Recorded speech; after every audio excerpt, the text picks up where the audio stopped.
Hey, good morning, traders. Welcome to Trade Setup and the morning stream, the live stream for the 27th of October. Okay, we had a big day yesterday. We did all see that. Obviously, we were talking about that in the morning where we sold off pretty hard on the open, but prior to 11:30, okay, we were down. We weren't expecting a further push lower, but we were caught or blindsided by that CPI number that came out, which was a bit better than expected. So it'd be interesting. We have a bit of a chat about that today. Um, as per usual, anyone that wants to send through a chart, just send it to support at tradesetup.com.au. Otherwise, yeah, just jump on chat and put through a code or anything that you want to look at. So we're not just focused on equities, but that's sort of the main thing we look at the moment. But yeah, feel free to send through some FX or anything like that. It's good to have a look at the overall market just to get an idea of trade ideas or which way the market could be heading. So let's kick it off. Uh, okay, before I forget, we've got a couple of questions from Anne Marie, just to have a quick look at a chart she sent through. So if I do forget that, someone just remind me. I've got a bad memory sometimes. I'm only into my second coffee at the moment. Uh, and we'll just have a bit of a chat about this the CPI and how people sort of view that. Any ideas on that? Just flow through. I'll give you my opinion. Okay, so this is obviously ASX. You saw that the key level. The way I saw it, let's just mark it up.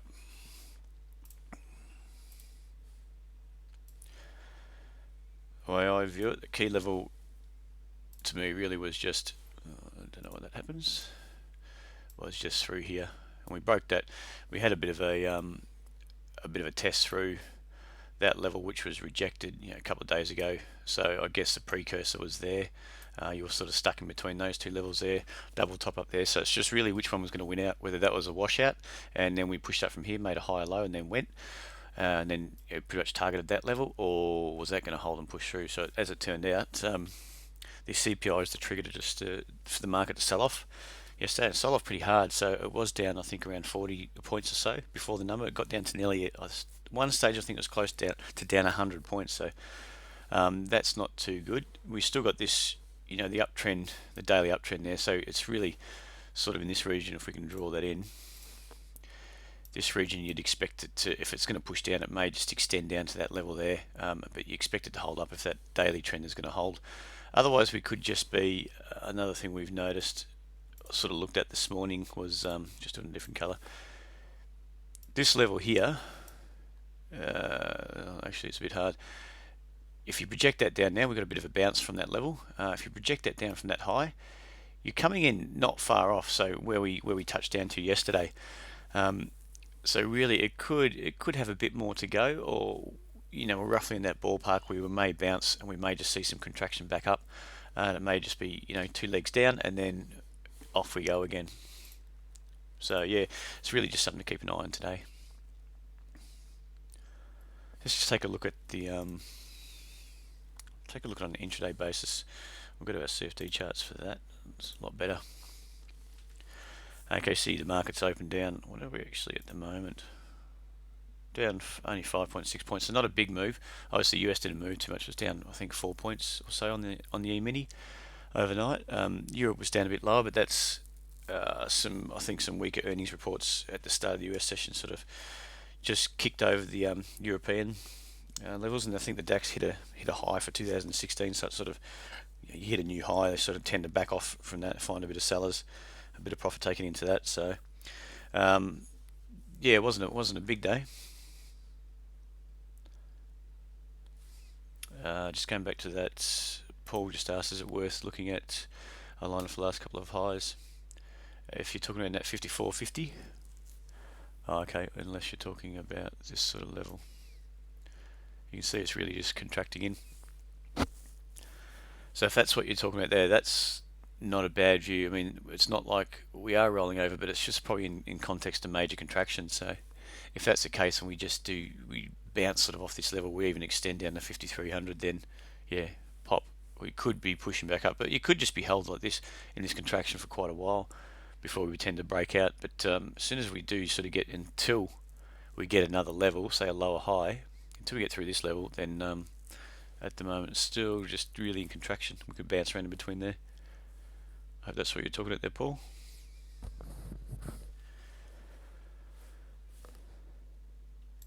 Alright. Unless you're talking about these type of charts here. So at the moment what I'm seeing here is this, sort of support level holding up. We don't know. So at the moment we sort of every morning, like I said, it's good to get in the habit of just marking up different levels on what you see as a key level, and where you're just looking for areas of action or reaction. Where the buyers might step in and push it back up, or you might get a bit of a reaction off a level, and then try to have a plan of what you might do at that level. So the way I see it at 53.78 is a key level. There's nothing major in there. This is just contraction. Higher highs, higher lows, until we fail to make a higher high. Potentially it could have happened at 53.78. We don't know. We could have just made it. I'll pop just in here. Just draw that up. So we could have just made a minor level just in there, and then that's sort of your lower high. That didn't really show it too well. We could have just made one in here, like I said. Sometimes. Let me just get rid of that. So if that's the case, then that we could just be heading low, but we are just sort of at that support level. So it's really, we may just be holding up. We'll have to see if these higher lows can hold. But yeah, at the moment we could just bounce and grind our way higher today, considering how hard we sold off yesterday. So opinions on the CPI number. It was quite interesting. I think it was last of up 0.4. They were expecting 0.5, and it came up 0.6 or 7 or something like that. So it was better than expected, more inflationary.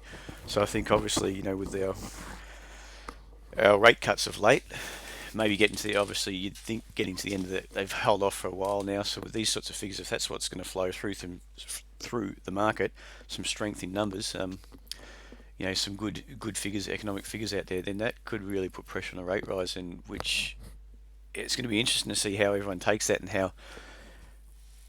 Yeah, I guess there's two schools of thought there. You could say the banks, they should benefit, obviously, raising rates, big mortgage books, big mortgage books, so a better return on those mortgages. Or I guess the other side of the coin is how many people are going to get caught out because they're over leveraged, and that could really hurt the housing industry.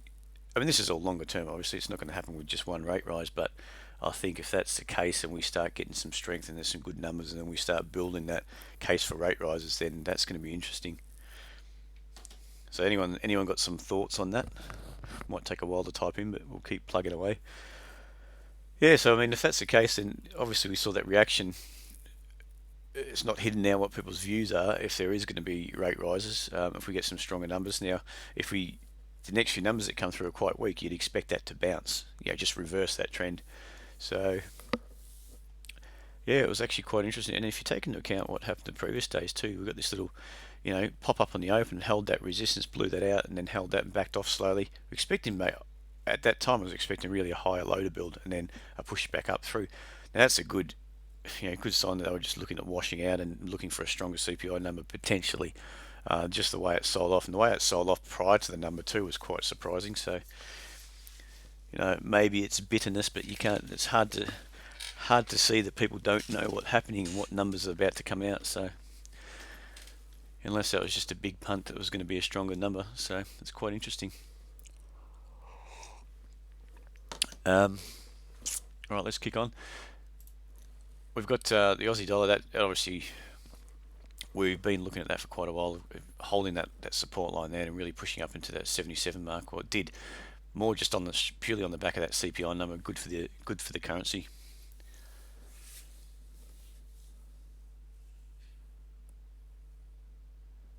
No, the CPI figure we've got. Where are we? Sometimes you don't believe the media. I'll just get it up. This is what I go to, Forex calendar.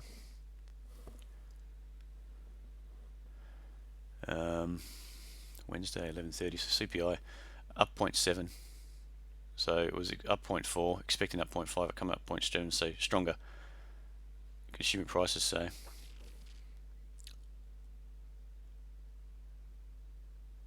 interest rate cut. I don't see. I don't get that. If CPI is going up, we're looking at inflationary pressures on the market. You wouldn't cut rates. Honestly, I haven't looked at the news, but that's the figures coming out, and that would make sense. I mean, you don't get an interest rate cut and the Aussie dollar go up. So it's interesting. Do you know? Yep. Yeah. So if these numbers come out, ideally, I think they want their inflation targets at 2 to 3% a year. Um, I know this is only quarter on quarter, but it's just a stronger number puts it at the top end of that target. So if it's at 4% a year, they've got a rate rise just to keep those inflation that CPI intact. I guess inflation pressures intact. Yeah. So yeah, you prefer this number to come out a bit lower. If it come out in line at say zero point 0.4 or zero point 0.5 yesterday, um, you wouldn't have seen that sort of shock to the upside for the Aussie. Now the Aussie dollar is obviously an interest rate differential between Australia and the US. So if you get if people at the moment people are not putting money in the Aussie dollar, they're sort of taking it out. You can see that the Aussie dollar longer term has gone down. Um, so if the Aussie dollar's gone down longer term, that's because rates have been dropping and there's less bang for your buck. So if you're gonna get interest, if you're putting $1 billion or whatever, $1 million in Aussie, you buy it, you're gonna get interest on that, on holding those funds in, from the RBA or whatever. That's technically what's happening. So when you get interest rate cuts, you get less bang for your buck. So you see people selling the Aussie dollar. Now, when it turns around and popped up like that, they're looking potentially um, of that ending. So is it worth holding Aussie dollars anymore? So that's the case for the argument there. So that's why you saw the Aussie pop yesterday, because they've seen a bit of strength in inflationary pressures. Yeah, it is still relatively low, but remember the markets are forward looking. They're anticipating. They're not just going off the numbers of what we're seeing now. They're going on what could happen. So if everyone's loaded short on the Aussie, for example, and you start seeing potentially that trade finishing, it's better getting out earlier rather than later. So they're looking forward. Now we could just get the Aussie could bang around and do nothing. We need that one figure yesterday is not a big deal. But if you start seeing the accumulation of good data, strong data, yeah, that's going to put a bit of pressure, I'd say. It's interesting the way I just see it interesting the way the ASX reacted yesterday, um, more than anything else. So if we'll just go to a daily, we'll show you what I mean. Longer term, I don't know how long rates have been dropping. Yeah, obviously, Paul, I agree with you there. I don't want to just yet because we're looking at selling a property, so I don't want everyone to get too scared to get out of property. But yeah, once I sold it, I'm happy for that to happen. Don't have to worry about my mortgage anymore. But yeah, let's. This is a daily. I mean, not just in this period. Okay, it's bouncing up, but this is massive consolidation. If you go, look at it in this sort of context, you can see from right up here, it was at 105.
Huh. Talk about a silly bugger. No, just realised I had myself on mute. Thanks, Dave. All right, so I can't remember what I was just explaining then, but you've got yeah, we're talking about inflation. We're going to take three now, isn't it? So we're talking about inflation, and we've got all these shorts that have been building up on the Aussie. You can see that. So if that's coming to an end, then those shorts will be trying to buy back soon. So it'll be interesting to see how all that plays out. Sorry, Anne Marie. You can tell I'm only halfway through my second coffee too. All right, now now that we've got all that organised, now we're back on track. So yeah, anyone else got any views? What do you think might happen to the housing market? I mean, this always interests me. I mean, maybe I'm just negative on it. I don't know, but I guess I'm viewing the housing market a bit like stocks and shares. When they go up that hard, when you hear people saying, "Yeah, just buy now," and it's just going to keep going up, zooming all over the chart. Yeah, you knew something was happening, but no one could hear me. Um, yeah, so I sort of view that as nothing can go up that hard, and people say, "Yeah, I guess you've got increasing what do you call it, demand." Your population increase and things like that, but it's still got to be within the realms of affordability. And at the moment, I think that's what's happening. It's just going too hard, and you're getting. I think I was talking to someone the other day. I think there's been units popping up everywhere, especially around there where I've got mine, just out in Cheltenham, just near Beaumaris, Black Rock area, just near the base. So that's a great little spot, but there's units popping up everywhere. So I think the demand's really increased, especially it's still within that 4 to 500 range, I guess. So people can still afford that, but they're getting less bang for their buck. And I think for me, that would get annoying after a while. You'd rather just go, well, if it is getting to the end, I'd rather just hold on and rent for a while than wait for it to, things to cool down so you can actually start bargaining again rather than just chasing prices. So that's my view anyway. So I think, yeah, you start crimping it by raising rates. That's going to start obviously taking a few people out of the market as well, what they can afford, because the repayment's going to go up obviously. Yeah, I agree with you there, Anne Marie. Level out, but won't drop too much. Yeah, yeah. No, I agree. I really agree with you there, Paul. So that's what if this is the case, like I said, we're talking one good number, and we're all talking about that, but we're not the only ones too. So we're not the only ones looking at that. But obviously, that you can't. This is where I get caught out, I guess, looking at the housing market as a stock. It doesn't move that fast. We were looking to try to sell a long time ago. We thought we bought it towards the end of the boom 10 years ago. It just kept going.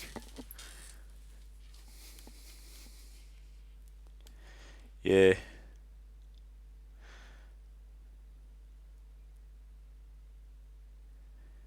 Oh, whereabouts are you then, Paul? Are you around in the city? Obviously, are you in Melbourne? I don't know.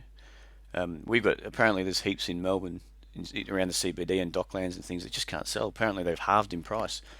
I don't know why. But that's sort of, maybe it's just the area. People don't want to be there, and they've just popped up area. There's so much supply out there that people have been picking and choosing. And I don't know how many people want to sit in there living in a little box. You're paying heaps of what do you call it, body corporate and things like that as well. Okay, Sydney. All right. Oh, from me, Clement. I like that. BMW, take it. See if there's a cooling off period. Probably on the BMW. All right. So yeah, it's to me, I find it very interesting, and I mean, obviously, we're hoping with a young family now. Um, ours is just a unit, so it's a two-bedroom unit. It's in a beautiful little area, but I want to get rid of it. I mean, we've done all right on it, put the money in the bank, and just hopefully, if I got lucky and things start rolling over, we can bargain next year. In a year's time, prices haven't kicked on, and there's a bit more. Things are coming a bit more affordable. So we'll see how you go. We'll look for those people that really got caught out buying at the wrong end of the market, over leveraged and things. So I know that sounds evil. That's what I want. All right, let's get back into the markets now. We had something from Anne-Marie, I'll go to your chart. See, my memory's not, maybe it's good. My memory's going all right. Let's just get onto that.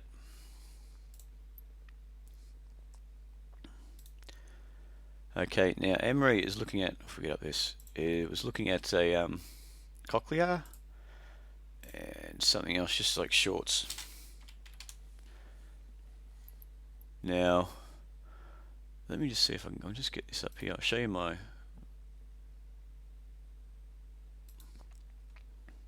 actually I can take a snipping tool with that. So Anne-Marie's got a chart here of cochlear. If we just go through that, I hope we all can see that now.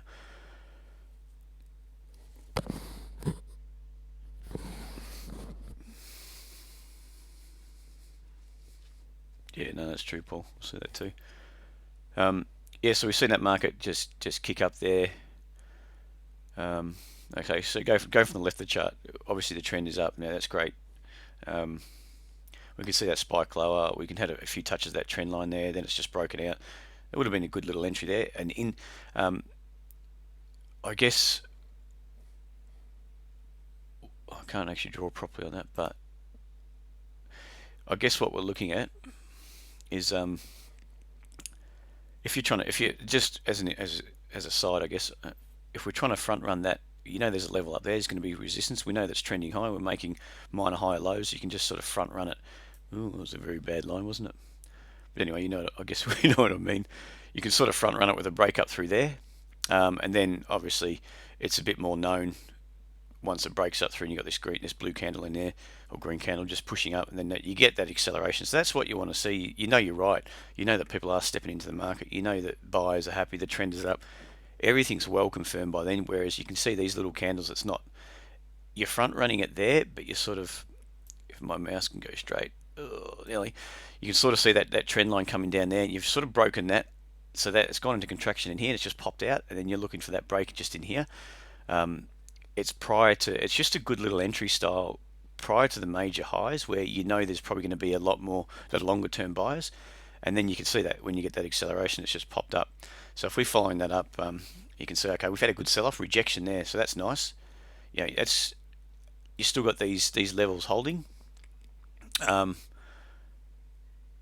the trend's continuing higher. So I think what Anne-Marie was looking at there is just that that double top up there. So we've got that that double top across there, and then it rolling over. So it has just in this area. Actually, I'll draw it up on a chart. If we just make that a bit bigger, okay. So we've got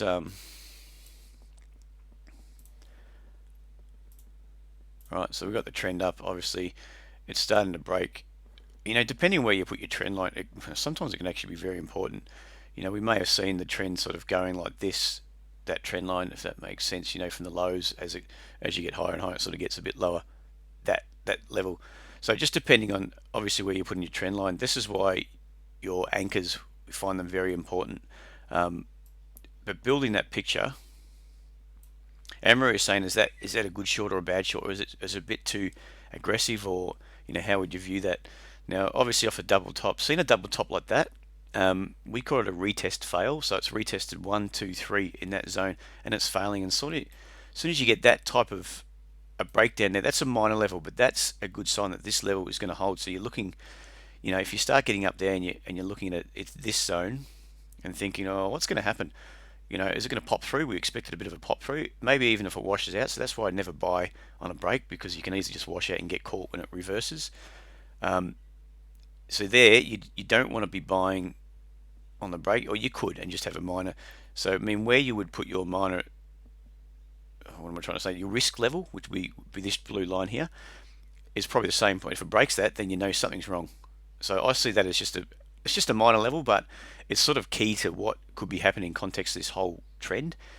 Okay, so you've got a big pullback, push up, another 2 touches of that resistance, something's not working, sellers are starting to enter, profit taking, whatever it is. As soon as you get that breakdown of this support level here around just below 1400, okay, you'd be questioning it, what's happening to the overall trend.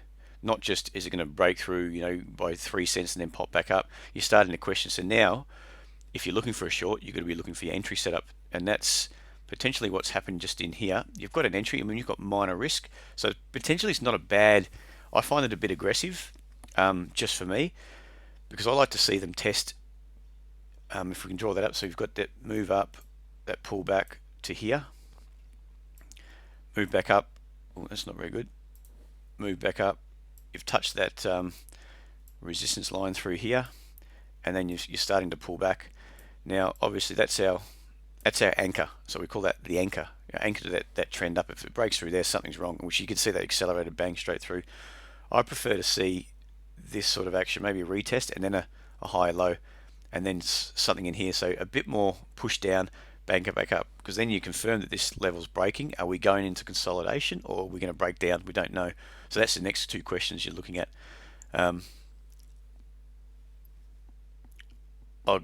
No, thanks very much for that, Dave, for putting that through. There you go, Clement. That's support at TradeSetup.com.au. Just whack it through if you want to send through a chart. If you send it through soon, we'll get it by the end of the day. Sorry, I've only probably got about 5 or 10 minutes to go anyway, so if not, we'll play it tomorrow. We'll look at it tomorrow. So back to this, we're looking for that short in there. I do sort of prefer that type of action. Then it's more of an ideal, a confirmed. It's retested that, so when it retests support, you're looking for that right over. You're taking a bit of if you're looking for a nice little setup, you're taking a gamble that is a major lower high, and then selling into anticipating the break there, or you've got this little push lower, wash out of that support, and then come in and build the same type of price action, looking for that lower high just in here. That's what I like to see, but I mean, this has worked out quite well. But for me, that wasn't a big enough. These little pullbacks, there's nothing much there. In saying all that, it did go through, and it has pushed through. I probably would have missed that trade personally. I think that would have been a bit too aggressive for me, because I haven't seen that big pullback or test of this anchor level. Either a breakthrough and then a bounce back and retest it and then selling to that, or it's just not enough pullback. It's not a good strong move down, which is emphasizing good selling. Then a bounce back off, and then sellers can't continue, get the lower high and then go. So that's what I would prefer to see, that type of action. I mean, it's worked out quite well in hindsight. There was another one. Let's just quickly look at the other one.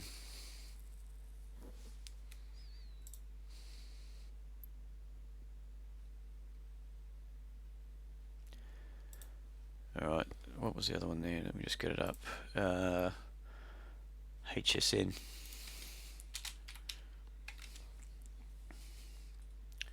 Yeah, that was much the same. If we just go back out to weekly. Okay, obviously the weekly is a good trend up. It still is trending up. So just remembering that, taking that into account, around $4. So you've got that support at $4.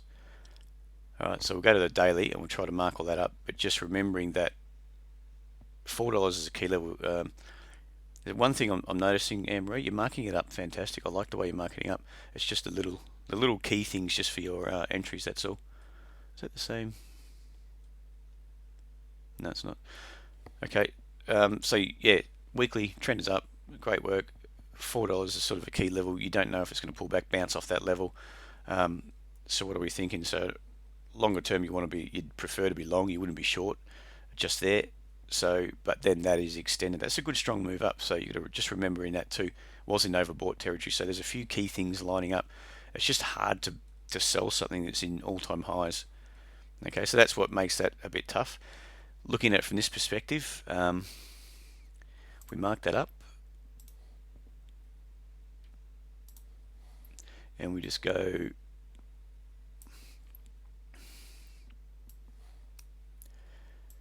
Alright, so we're back to our. So we know that trend is up, and we had a $4 key level at $4. So if you're marking that up longer term, you've got your trend higher. It actually could be coming into a buy zone right now, to be honest, on the daily chart anyway, with respect to that weekly in that $4 zone. But as a short, I think you were saying, that's what we're looking at there. So that as a short, you have got that little trend up, but in context of the overall trend, that's more just a bit of a pullback than a good shorting opportunity. And you can see that there wasn't a really good Not the best of entries there. That's a very, very, very minor, lower high, if you'd even call it that, just in this zone. Um, if you can see, just in that zone there. Maybe let's circle it. It might be a bit better. So you've got to be looking in. If that's the lower high, I think it's just not strong enough really in context of this type of price action. So again, you'd want to see if this is going to be a good short. You've got your double top up there. That's your trend line there, but really you could just be pulling back to the overall longer term trend, which I think we're doing anyway. But as a short, you'd want to see that's your resistance line there. You've moved up. Again, you've pulled back just in here. That trend is holding. It's pushed it back up, and then you're getting selling, stepping back in again, and then what's happening from there? The overall longer trend's up, or this trend anyway. You might, if you can, if we can just draw that, say price action from here, you want to see breaking that trend. It's come into that support, either wash through or bounce, make that lower high, and then go. That's what you want to see, and be selling into that because it's just a better pullback. If you're going through there, if that makes sense. It's just you're sort of retesting, you're breaking that trend, you're retesting, you get that bounce back up. That's where you'd expect buyers to be coming in. Okay, we're going to give it a crack, we're going to buy it, it's going to go back up through 470. It's not. Sellers are starting to step in, and then it's just a clearer picture, I'd say, than just a very, very minor sort of entry there. But in saying all that, just keep an eye on this one for a potential long.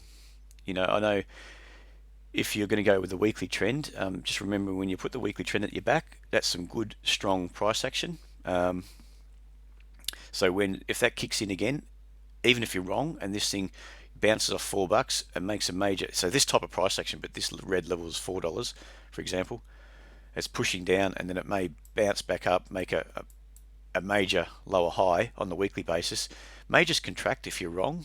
So if you're buying it in here with a nice little daily setup with the weekly at your back, rebounding off $4, then you may get a bit of a run before you get it wrong, and it could roll over from there on a weekly basis. But because it's such a bigger trend, you could get some under your belt, or you book some gains before you get it wrong, if that makes sense.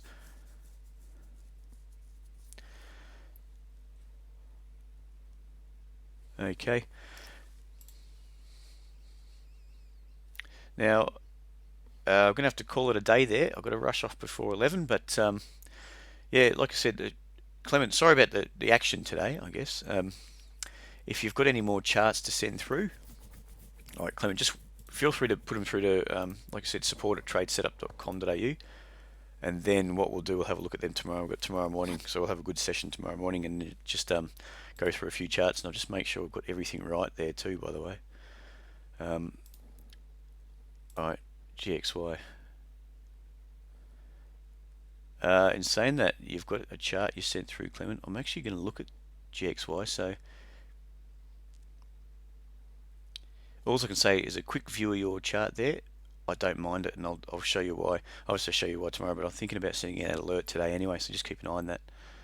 But yeah, we'll take a look at that definitely tomorrow.